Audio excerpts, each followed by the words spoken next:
ជាមេសួរតែកម្មពុកម៉ែបងប្អូនជាទីស្រឡាញ់ទាំងអស់គ្នាផងដែរចានៅក្នុងថ្ងៃនេះគឺនេះខ្ញុំសប្បាយជុំខាងភាពតចាក៏យើងមកធ្វើការ live វីដេអូបង្ហាញអំពីជប់ផលិតផលមួយដែលនៅខាងមុខខ្ញុំនេះពុកម៉ែបងប្អូនឈុតនេះគឺមានសមត្ថភាពនៅក្នុងការបណ្ដេញរោគសត្វអត់មេរោគដល់ទៅជាង100ប្រភេទដែលយើងរួមបញ្ចូលមានទាំងពពោះមេរោគក្នុងឈាមចាពពោះព្រូនអៀនកញ្ញាដែលយើងបត់ជើងធ្លាក់មកកណ្ដេកកណ្ដាកង់តប៉ែតផងនិងលក្ខណៈវែងផងនិងបត់ជើងចេញមកលក្ខណៈទូចហើយមូលចាដូចតែសាច់របស់ក៏មានដែរពុកម៉ែបងប្អូនហើយនៅមួយចំនួនទៀតដែលគាត់មានការចេញជារោគសញ្ញាចាលំមាស់ស្បែកចាឡើងកទួលផងលមាស់សាច់តទេផងចាលមាស់រៀលពេញខ្លួនផងហើយលមាស់នៅពេលដែលយើងញ៉ាំចំណីអាហារខុសលមាស់នៅពេលដែលការធ្វើភាពប្រែប្រួលចាលមាស់នៅពេលដែលយើងបាច់ញើសចាហើយបងប្អូនមួយជំទាវលមាស់ស្បែកក្បាលឡើងគេមកទាំងដុំហុយចាដែលយើងបដូរសាប៊ូគ្រប់ម៉ាកទាំងអស់តែនៅតែមានបញ្ហាលមាស់ហ្នឹងបាត់សោះហើយឡើងគេមកដុំតែម្ដងដែលយើងទៅណាមកណាគឺពិបាកក្នុងការ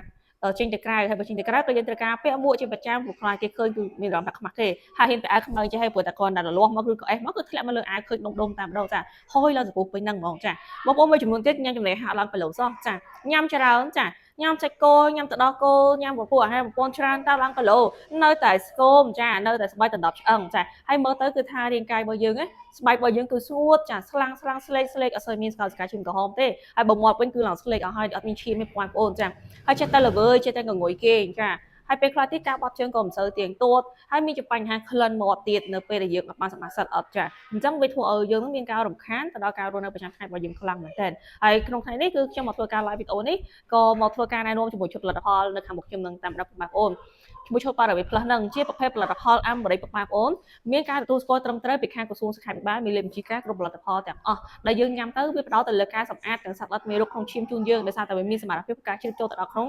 កោសិកាឈាមរបស់យើងទៅក្នុងប្រសាទឈាមរបស់យើងណាហើយវាសម្អាតទាំងពពុះមេរោគសត្វល្អិតនៅក្នុងសាច់ដុំនៅក្នុងស្បែករបស់យើងនៅក្នុងប្រព័ន្ធនៃអាហាររបស់យើងជូនបានមកស្អាតបន្ទូខ្លួនតែម្ដងព្រោះដោយសារតែវាទៅសន្សោបគេហៅថាបណ្ដេញមកសម្អាតទាំងសមុខទាំងពងមិនឲ្យសល់នៅក្នុងខ្លួនរបស់យើងទេពុកម៉ែបងប្អូនអញ្ចឹងពេលបងប្អូនធ្វើការទទួលទានបានទីទាត់តាមការដែលមកជូនពុកម៉ែបងប្អូននៅលើកំប៉ុងផលិតផលតែម្ដងអញ្ចឹងសម្រាប់ព័ត៌មានលម្អិតដូចជាការកម្មង់ពុកម៉ែបងប្អូនអាចធ្វើការឆាចុះពេកនិងទំនាក់ទំនងមកលេខទូរស័ព្ទទាំង3ប្រព័ន្ធនៅខាងលើវីដេអូនេះតែម្ដងចាជាយ៉ាងក្រោយខ្ញុំសប្បាយក៏សូមអរគុណជម្រាបលាពុកម៉ែបងប្អូនទាំងអស់គ្នា